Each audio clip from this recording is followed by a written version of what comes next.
네, 안녕하십니까. 오늘 부동산 직톡 이 시간에는 여러분들에게 굉장히 희소식이자 재미난 소식을 전해드리겠습니다. 그동안 부동산, 특히 이제 주택 가격에 대해서 여러분들 아마 집 사실 때 어떤 기준을 가지고 집을 사셨는지 모르겠는데요. 국내에서 아주 새로운 획기적인 그 아파트 가격 평가, 적정 가격을 제시할 수 있는 지수가 좀 개발이 됐습니다. 아마도 저희가 오늘 이 지금 이 시간에 처음 아마 소개를 드리는 자리가 되지 않을까 싶은데요. 이름하여 스카이 인덱스라는 주택 가격 지수입니다. 그동안 국내의 KB 부동산 지수 그리고 한국감정원에서 발표하는 감정원 이제 아파트 가격 지수 이렇게 이제 크게 보면 두 가지 정도의 지수들을 여러분들이 아마 많이 알고 계실 텐데요. 기존의 지수와는 좀 많이 다릅니다. 이 지수가 이제 앞으로 저희가 지금 이제 얘기를 좀 나눠보겠지만, 그래서 오늘 이 지수를 개발하신 두 분을 좀 이 자리에 모셔봤습니다. 자 먼저 김경민 서울대 환경대학원 부원장님 나오셨습니다. 그리고 이석준 데이터 사이언티스트 나오셨습니다. 안녕하세요. 네. 자, 교수님, 이 스카이 인덱스라고 하는 지수가 제가 이제 방금 설명은 조금 너무 과하게 드렸나요? 국내 최초이자 아주 획기적이라고 제가 말씀드렸는데 먼저 이 스카이 인덱스라고 하는 게 뭔지 좀 궁금해하실 것 같은데 기존에 좀 그 있던 우리 지수들 또 아파트 가격을 평가하던 여러 가지 툴들과 좀 뭐 좀 다른 점이라고 해야 될까 이런 걸 비교를 좀 하시면서 좀 설명을 좀 해주셨으면 좋겠습니다. 우선은 가장 많이 쓰는 게 KB 지수잖아요. 그거는 이제 여러분들이 시중은행 가서 이제 담보 평가할 때도 KB 지수를 하는데 KB 지수 같은 것도 호가 지수라 그래요. 그러니까 이제 은행에서 이제 중개업자분들한테 의견을 구하는 거죠. 지금 그 지역에 지금 대충 평당 가격 얼마입니까 하면은 이제 중개업자분들이 이제 그들이 생각하는 가격을 이렇게 리포트를 하면은 그걸 갖고 이제 모아서 만드는 거, 그거 제공을 하는 거고요. 그 다음에 이제 그 한국감정원 인덱스 같은 경우에는 반복 거래 매매를 바탕으로 해서 그 가격 지수를 만든 겁니다. 그러니까 이게 샘플이 이렇게 많은데 하나의 그 A라는 주택이 몇 년 후에 또 거래가 되면은 이렇게 반복적으로 매매됐던 것만 뽑아서 만드는 거죠. 그래서 제공하는 건데 이 두 가지에서 약간의 문제점들이 있어요. 제가 우선 문제점을 말씀드리고 인덱스에 대해서 말씀드리는 게 좋을 것 같아가지고요. 첫 번째 KB 지수 같은 경우에는 크게 두 가지가 문제점이 있습니다. 이건 제가 지적하는 문제점이 아니고 이런 호가 인덱스에 대해서 전세적으로 다 이렇게 문제점이 있다고 봐요. 크게 두 가지. 첫 번째는 평활화 문제예요. 그러니까 스무딩이라고 하는데 우리가 주택 가격이라는 게 사실은 약간의 이런 변동성이 있어요. 변동성이 있는데 이거는 호가지수 인덱스의 경우 대부분의 이런 변동성은 굉장히 평활화, 그러니까 스무스하게 이렇게 평가를 해요. 왜냐면은 가격이 막 올라간다고 했을 때 갑자기 연초 같이요. 그럼 중개업자분들이 딱 봤을 때 이거 그렇게 과도하게 올라가면 리포트하면 제가 이상하게 보일 수도 있고 해서 그거보다 약간 좀 덜 보고를 해요, 사실은. 그리고 가격이 폭락했을 때도 이 지역은 그렇게 폭락할 지역이 아니고 대충 이 정도가 될 거예요, 이렇게. 그러니까 본인의 주관적인 의견이나 이런 평가 같은 게 이제 상당히 많이 좀 반영이 될 수밖에 없는. 그러니까 실제 거래 가격이 아니고 자기들이 생각했을 때 어떻게 보면 객관적이지 못한 거죠. 주관이 들어간 거니까 말씀하신 대로. 그렇기 때문에 이런 변동성에 대해서 약간의 변동성만 보여주는 것들이 나타납니다. 그래서 KB 인덱스 지수를 보시면은 우리가 변동성이 있는데도 불구하고 굉장히 스무스하게 움직여요. 장기 곡선 이제 저도 이제 취재하면서 몇 번 그 곡선을 보면서 느낀 게 너무 이게 좀 변동성이 없어 보인다라는 느낌을 많이 가졌거든요.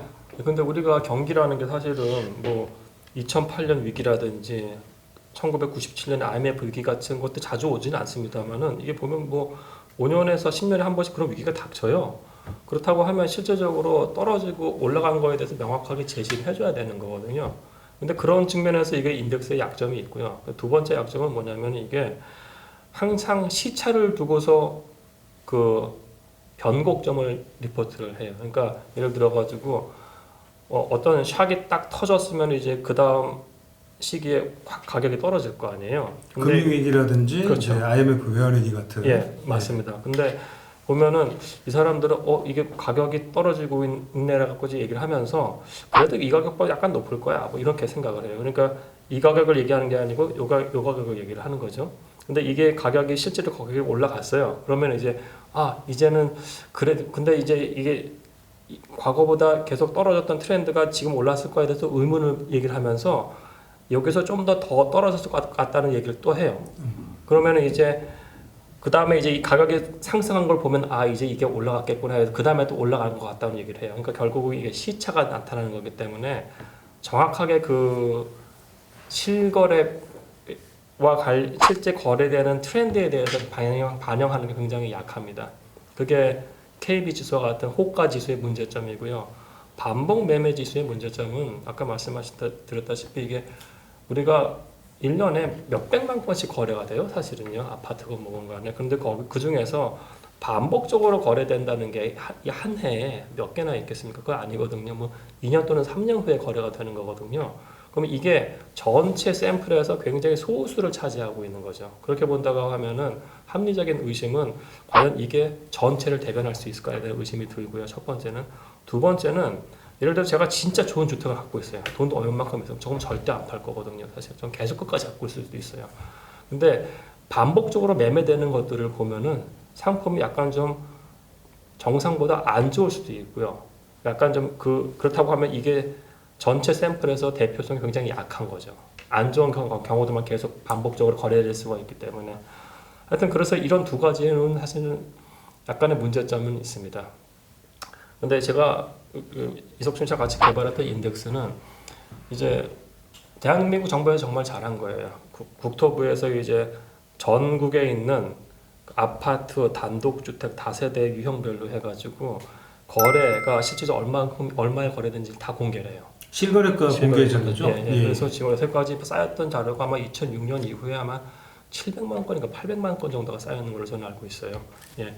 그렇게 죄송합니다. 2,600만 건이네요. 예, 2,600만 건 자료가 있고요. 근데 아파트가 2006년부터 2017년 9월까지 한 700만 건 정도가 있습니다. 그러니까 이게 실거래가가 전체 샘플이 있는 거죠, 사실은요.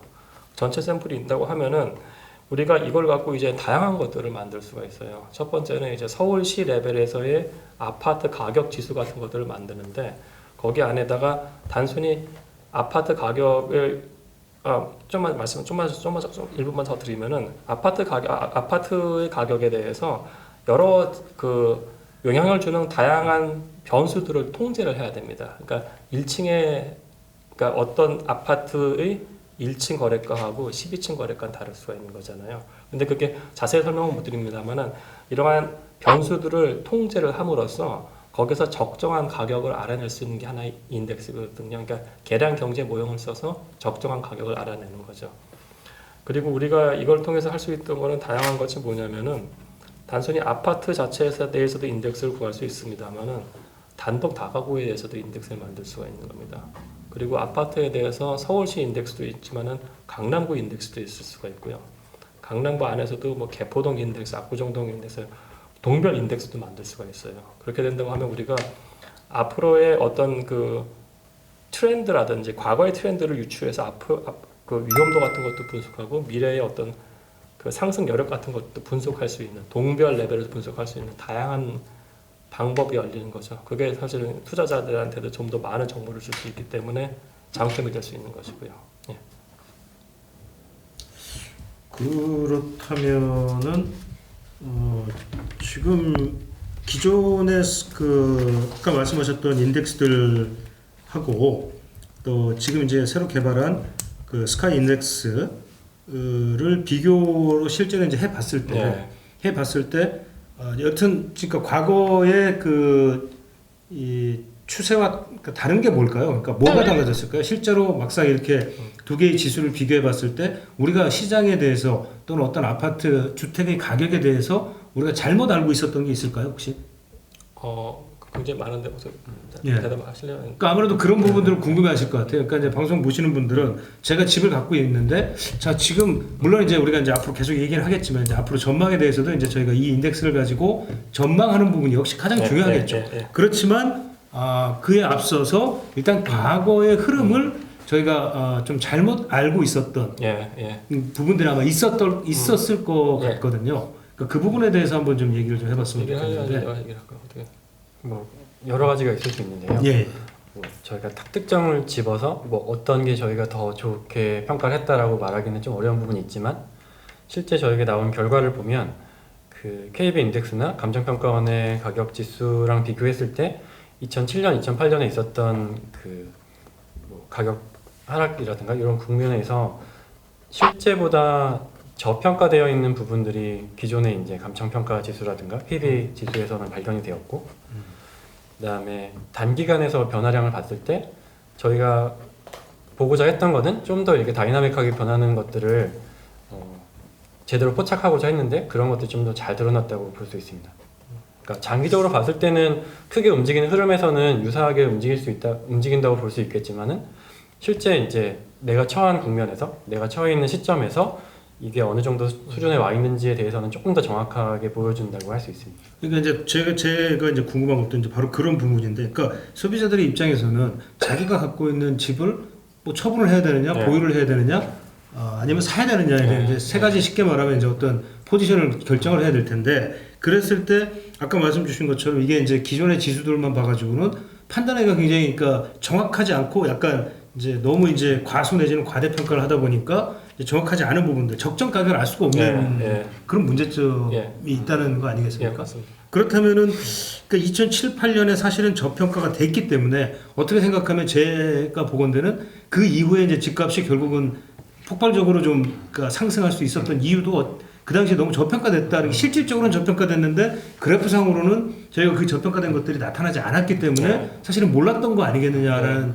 그런 생각도 제가 이제 들어서 말씀을 드리는 거고요. 충분히 가능한 거고요. 예를 들어 가지고 뭐 그러니까 인덱스는 그러니까 모르겠습니다. 우선은 우리가 알고 있는 인덱스 또는 우리가 생각하고 있는 게 신문지사를 봤더니 뭐 이렇게 가고 있는데요. 사실은 근데 실질적으로는 굉장히 다운되어 있었던 거죠. 이미 뭐 바닥으로 기어가고 있었겠죠. 그렇죠. 네. 지하실로 들어갔을 수도 있는 건데. 맞습니다. 그리고 근데 이제 이 시점에서 집을 사야 되는데 이걸 보면은 그렇게 안 올랐네 뭐 이렇게 하는데 실질적으로 어마어마하게 올랐는 것들도 있을 수가 있는 거고요. 그다음에 그러니까 개인적인 경험을 말씀드리자면은 제가 2011년에 가격이 오를 것 같아가지고 경매로 사실 아파트를 하나 잡았었어요 옛날에. 근데 그때 어떤 일이 있었냐면은 실질적으로 가격은 가격을 얘기하면 안 될 것 같으니까 아니 말씀하십시오. 상관없습니다. 당시에 한 9라고 칠게요. 9라고 쳐서 저는 경매로 8 정도에 잡았어요. 근데 거기서 어떤 일이 있었냐면 제가 그때 저는 굉장히 럭키한 게 KB 지수에서 그거를 12로 평가를 한 거예요. 그러니까 당시에 우리가 뭐 LTV, DTI 다 따져가지고 뭐 대출이 한도가 한 70% 나온다고 하면은 11을 기준으로 그 담보를 해주는 거거든요. 그럼 11을 기준으로 하면은 한 8까지 이렇게 해주는 거예요. 사실은 그렇게 본다면 저는 에코티 굉장히 자기 자본 별로 안 들이고 굉장히 그 아파트를 살 수가 있는 상황이 된 거죠. 그러니까 소위 LTV가 한 90% 넘게 이렇게 된다. 그렇죠. 실질적으로 그러니까 굉장히 말씀하신 대로 굉장히 안 좋은 상황이에요. 근데 KB 인덱스는 좋다고 그러는 거예요. 그러니까 근데 우리가 뭐 다 그렇죠. 소비자들 다 이게 주택 가격 지수가 가서 담보대출 여력 평가할 때 우리가 KB 지수 갖고 하거든요. 그러면은 사실은 이게 9로 평가돼야 되는 게 12로 평가되고 거기서 70%를 해버리니까 이게 뭐 어마어마하게 해가지고 그래서 뭐 좀 안 좋은 케이스도 개인적으로 상당히 그러면 좀 투자 수익이 좀 남으셨을 수도 있을 것 이게 같습니다. 제가 신도시를 해가지고 따로 그 말씀하시죠. 그렇습니다. 하여튼 그런 경험을 봤을 때 사실 그때 제가 느꼈었어요. KB 인덱스를 해서는 안 되겠다는 생각이. 왜냐면은 이렇게 한다고 했을 때는 이게 위험이 들어가 있는 거거든요. 사실은요. 고평가 시켜버린 거예요. 사실은요. 그 70%가 아니고 사실 제가 살 때 이거 95%까지 해보는 거기 때문에 굉장히 리스크하게 상황을 만들어버리는 겁니다. 사실은요. 그래서 실질적 거래 가격이라는 것이 굉장히 중요한데 지금 그러니까 뭐 우리가 만들었던 인덱스가 맞다는 건 아니에요. 사실은요. 근데 딴 것보다 더 나을 수가 있고 사실은 이거에 대해서 좀 더 많은 논의가 일어나서 좀 괜찮은 인덱스가 나와서 그걸 바탕으로 해서 대출도 만들어져야지 지금 같이 이렇게 평화화되어 있는 인덱스를 갖고 한다고 했을 때는 시장의 상황을 극명하게 못 반영시키는 거죠, 사실은요.